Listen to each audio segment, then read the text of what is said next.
दोस्तों नमस्कार, अभिवादन स्वीकार कीजिए। आप बीबी न्यूज़ देख रहे हैं आलोक कुमार के साथ। और आज मैं फिर से हूँ औरंगाबाद जिला में डॉक्टर जनमंजय सर के साथ। और आज जो है आज हम लोग जो विषय पर चर्चा करेंगे सर के साथ वो सर चूंकि एक चिकित्सक है, एक प्रख्यात विख्यात चिकित्सक हैं, तो आज पर हम लोग चिकित्सा संबंधी सर आपसे मैटर पर डिस्कशन नहीं करेंगे। और मैं अपने दर्शकों को बताना चाहता हूं कि चिकित्सा के क्षेत्र के अलावा कई ऐसे क्षेत्र हैं जिसमें सर ने एक माइलस्टोन को छुआ है, माइलस्टोन को रीच कर गए हैं। जैसे कि इनका बहुत जो क्षेत्र है मैं बता दूं, लेखन का क्षेत्र, लिखते सर बहुत अच्छा है। एक सर एक्टिंग का क्षेत्र, इनका यूट्यूब चैनल है और जिसपे आपको कई तरह के मनोरंजन से भरपूर, देशभक्ति से भरपूर गाने और कई चीज़ें मिलेंगी देखने को, सुनने को। और आपका लेखन हो गया, आपका एक्टिंग हो गया। उसके अलावा सबसे बड़ा क्षेत्र और बृहद क्षेत्र है सबका समाज सेवा। वो तो मैं क्या मतलब क्या बताऊँ, मैं क्या कह सकता हूँ उसके बारे में। वो कहने लायक नहीं है, बयां करने लायक चीज़ नहीं है। वो तो समझ में आता है देखने के बाद। ये सभी चीज़ों को आप सर के फेसबुक पेज पे जाएंगे तो आपको समझ में आ जाएगा कि सर ने क्या किया है अभी तक और कहाँ से कहाँ पहुँचे हैं। खैर सर, आज मैं जो डिस्कस करने आया हूँ आपसे वो लेखन के क्षेत्र पे सर। तो सर आपका हम देखते हैं कि पहले तो सर स्वागत है आपका हमारे चैनल में। बहुत बहुत धन्यवाद आलोक जी। और सर आपका लेखन से जुड़ाव जो है वो हम लोग देखते हैं कि काफ़ी रहता है। मैं लगभग फेसबुक पे पोस्ट पढ़ता हूँ, कविताएं, आपकी कविताएं पढ़ता हूँ। और आप जो क्रांतिकारी पोस्ट लिखते हैं वो पढ़ता हूँ। तो मुझे समझ में आता है सर कि आप कई मतलब ये जुड़ाव सर कब से है, कैसे है और कहाँ तक है सर, और कहाँ पहुँचे हैं आप लेखन के क्षेत्र में। इन सभी बातों को सर बताइए हमारे दर्शकों को। कब से प्रारंभ किया ऐसा तो कोई फिक्स कोई लकीर नहीं है, लेकिन ये बचपन से था।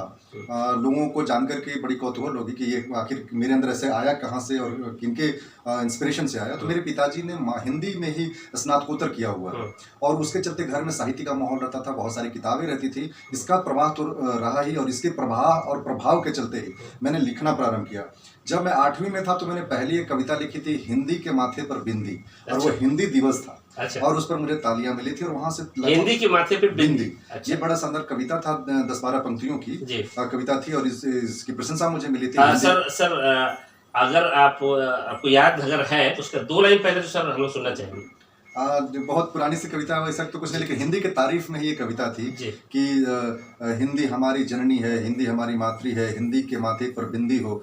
ऐसे करके मैंने लिखा था। 8वीं के स्टैंडर्ड के हिसाब से वो कविता बड़ी थी। और तो वहाँ से सिलसिला प्रारंभ हुआ था और तब के बाद से लेखन के जो महत्व है उसको मैंने भाफ लिया कि लेखन वो ताकत है जिसके दम पर हर वो बात आप कह सकते हैं, हर वो बदलाव की गुंजाइश आप तलाश सकते हैं जहां आपको लगता है। इसलिए मैंने लेखन को अपना ढाल बनाया और धीरे धीरे इसमें सुधार होती गई। और आज के तारीख में 2023 में हम लोग हैं, तकरीबन 15 सालों से मैं लेखन कार्य कर रहा हूँ और 5000 के आसपास मैंने कविताएं लिखी हैं। और इसके पीछे कहीं ना कहीं वो तमाम बातें भी रही, वो अनुभव भी रहे, वो दर्द भी रहा, वो मुश्किलें भी रही जो मैं रात दिन अपने जीवन के साथ महसूस करता रहा हूँ। तो कई विषयों को लेकर के, सुरक्षा को लेकर के, माँ बहनों को लेकर के, रोटी को लेकर के, नदियों को लेकर के, पर्यावरण को लेकर के, रोटी कपड़े मकान को लेकर के, स्वाभिमान को लेकर के, सामाजिक न्याय को लेकर के, संविधान को लेकर के, बहुजन महापुरुषों के जीवन को लेकर के भी मैंने कविताएं बहुत सारी लिखा है। तो ये सिलसिला जारी है और आज के डेट में मैं बतौर गीतकार भी अपने चैनल के अलावा भी बिल्कुल दर्शकों में भूल गया था ये बात भी सर ने याद दिला दी, सर गीतकार भी है। बिल्कुल सर। तो आज के डेट में कि मैं कहाँ से शुरू किया था, तो 8वीं कक्षा से मैं प्रारंभ किया था और अभी सारी कक्षाएं समाप्त हो गई है। मैं एक चिकित्सक के तौर पर स्थापित हो गया हूँ और अब एक गीतकार के तौर पर भी अपने चैनल के लिए भी और दूसरे लोगों के लिए भी लिखने का अवसर मिल रहा है। अच्छा। और लोग उसकी प्रशंसा कर रहे हैं तो प्रसन्नता हो रही है और ये कारवां बढ़ता जाएगा। बिल्कुल। और सर मेरा छोटा सा दूसरा प्रश्न है कि स्वास्थ्य में, सामाजिक बदलाव में, मनोरंजन के क्षेत्र में इसका कितना प्रभाव है, आपके लेखन का प्रभाव कितना है? जैसा मैंने बताया कि लेखन एक ऐसी विधा है कि आप बिना शोर मचाए हुए कुछ पंक्तियों के माध्यम से ही वो तमाम बातें कह सकते हैं, वो प्रभाव पैदा कर सकते हैं, वो असर पैदा कर सकते हैं। तो स्वास्थ्य के भी क्षेत्र में मैं एक चिकित्सक के तौर पे इलाज तो करता ही हूँ, लेकिन उसकी जागरूकता के लिए जब कलम उठती है, जब कविताएं बनती हैं, जब कोई लेख लिखता हूँ, कोई बात लिखता हूँ, तो उसमें वो स्पष्टता झलकती है और वो बहुत ही व्यापक असर पैदा करता है जनमानस के तौर पर। लोगों ने स्वास्थ्य के जागरूकता में अपना हाथ बटाया या लोगों तक ये बात पहुंची क्योंकि मैंने उसको अपने लेखन में शुमार किया। तो स्वास्थ्य के लिए तो जरूरी रहा है। दूसरा क्या है कि जब हम एक व्यक्ति के तौर पर, एक भारतीय के तौर पर, एक संविधानवादी और एक समतावादी व्यक्ति के तौर पर जब हम सामाजिक न्याय की बात करते हैं, सामाजिक मुद्दों की बात करते हैं, तो वहाँ भी कलम की धार बड़ी काम आती है। हम वहाँ जब लिखते हैं, कविताएं रचते हैं कई विषयों पर, तो वो लोगों तक पहुँचती है और उसका भी असर वहाँ घनघोर दिखता है। और जहाँ बात है मनोरंजन के लिए, तो आप जानते हैं कि मनोरंजन का क्या स्थिति अभी रह गया है। लोग ऐसे शब्दों का, ऐसे उदाहरणों का, ऐसे बातों का जिक्र करें अपने गानों में जिसको बोलते दोहराते हुए भी शर्म आती है। तो ऐसे दौर में मनोरंजन को जिंदा रखना, अपनी मिट्टी, अपनी विरासत को जिंदा रखना एक कलमकार के लिए चुनौतीपूर्ण है। और इस चुनौती को मैंने स्वीकार किया है। सभी विषयों पर, देशभक्ति हो, मनोरंजन हो, दहेज हो, तमाम विषयों को लेकर के मैं मनोरंजित भी कर रहा हूँ लोगों को, लोगों पे रोमांच भी पैदा कर रहा हूँ। सामाजिक कुरीतियों पर भी आप लिखते हैं। दहेज जैसी कुरीति पर हम लिख रहे हैं। दूसरा, और तमाम जितनी बुराइयां हैं, मुश्किलें हैं, समाज में व्याप्त हैं, उन पर भी हम लोगों का ध्यान आकृष्ट करते हैं गीत गानों के माध्यम से। तो कहीं ना कहीं कलम तीनों विधाओं में स्वास्थ्य के लिए, सामाजिकता के लिए और मनोरंजन के लिए बहुत असर पैदा कर रहा है और घमासान असर पैदा कर रहा है। तो इसलिए जरूरी लगा और मैं इसको छोड़ने वाला नहीं हूँ, बजाते लिखता जाऊँ। नहीं, बिल्कुल सर। सर, एक प्रश्न और मेरा इसमें है, दो प्रश्न से बेसिकली पूछूंगा आपसे। जो पहला प्रश्न है, सेकंड लास्ट क्वेश्चन मेरा है, वो ये है सर कि आप एक चिकित्सक के तौर पर मैं देखता हूँ MRM health point 24 hours service provide करता है। मैडम भी लगातार सुबह 10 बजे से लेकर शाम, मुझे लगता है 7 बजे तक तो हमेशा मिलती हैं। शाम में दिख जाती हैं घर जाते हुए, कभी यहीं रहती हैं। और आपका तो खैर मैं क्या बोलूँ आपके लिए, आप हमेशा कैसे सर सामंजस्य स्थापित हो पाता है? इतने सारे चीज़ें, एक चिकित्सक, एक लेखक, एक कवि, एक राइटर, एक एक्टर, एक समाज सेवक और एक परिवार को मेंटेन करने वाला, कैसे करते हैं सर? मुझे तो लगता है कि हर एक व्यक्ति में विविधताओं के रंग होने चाहिए। तो लाइफ में जो मोनोटोनी है या थकान है या शिथिलता है या एक रास्ता है, वो कट जाता है। हम तो कहेंगे चाहे वो लॉयर हो, चाहे चिकित्सक हो, चाहे कर्मचारी हो, उसके अंदर कई विविध गुण होने चाहिए। तो इससे क्या है कि थकान कम होती है। अब जैसे मैं रात दिन इलाज करूँ, तो मैं लेखन में जा जाता हूँ, मनोरंजन में जा जाता हूँ, सामाजिक स्तर पर भी जुड़ जाता हूँ। तो उससे क्या है कि जो हमारी मोनोटोनी है, जो मैं एक रास्ता के साथ जुड़ता बोर सा महसूस करता हूँ, तो ये बोरियत मिटाने का भी तरीका है। और ये मुझे थकान ना देकर के मेरे अंदर ऊर्जा देती है, प्रेरणा देती है, मुझे और आगे कुछ रचने, कुछ और बेहतर करने के लिए प्रेरित करती है। इसलिए हर एक व्यक्ति को जो है कि अपने मेन विधा से और अनेक विधाएं पैदा करनी चाहिए या उनके अंदर पहले से तो उसको तराशना चाहिए। तो ये ज़्यादा कारगर होता है। तो मैं उसको उस तौर पर देखता हूँ और मुझे इससे ऊर्जा मिलती है। बिल्कुल। तो उसी समय में एक्चुअली 24 घंटे का ही समय होता है सर। और हम लोग तो 1-2 काम ही कर पाते हैं। आपको देखते हैं 7-8 काम आप करके भी आप ऊर्जावान रहते हैं।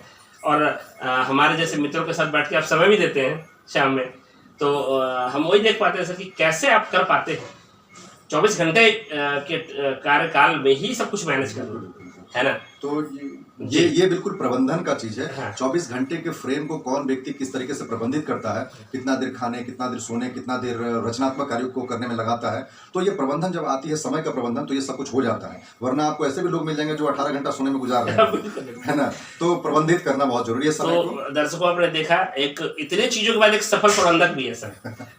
डॉक्टर जनमंजय जो है एक सफल प्रबंधक भी है सर। अब लास्ट मेरा सवाल है आपसे, और सवाल ही नहीं है, आपके मतलब मुंह से हम लोग चाहते हैं कि 2 लाइन आप, कोई जो गीत आपको पसंद हो, गाना पसंद हो, वो हमारे एक बड़ा ही मकबूल हुआ था, बड़ा गाना था जो देशभक्ति सॉन्ग था।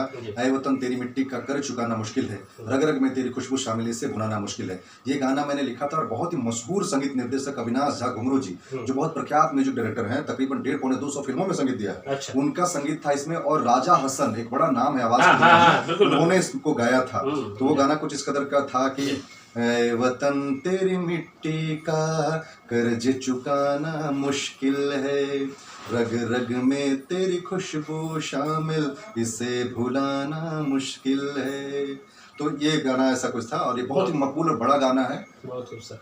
तो सर एक बार सर ये भी बता दें सर कि आपके चैनल से हमारे दर्शक भी हैं, अगर जुड़ना चाहें तो कैसे जुड़ सकते हैं? बिल्कुल, अभी एक जाभा म्यूजिक करके यूट्यूब चैनल है जो जिस पर हम सभी विधाओं, सभी विषयों को लेकर के, दहेज उन्मूलन को लेकर के, ऐसे मैं डिस्क्रिप्शन में भी दे दूंगा, पर आप भी बता दीजिए। तो ये जाभा म्यूजिक एक मनोरंजन का खजाना नाम से एक चैनल है जो बहुत ही शानदार चैनल है, जो अच्छे गाने लिखने, उत्कृष्ट लेखन, उत्कृष्ट संगीत निर्देशन, इन सब को लेकर के है। तो आज जो ये गंदगी फैलाने के दौर में गंदगी से बाहर निकालने का एक प्रयास का नाम है जाभा म्यूजिक। आप लाइक करें, सब्सक्राइब करें, और बहुत उम्दा गाने जिसमें आपको लेखन और साहित्य, संस्कृति, अपनी मिट्टी की खुशबू दिखाई पड़ेगी, महसूस होगा। आप उस पर जुड़ेंगे तो जरूर।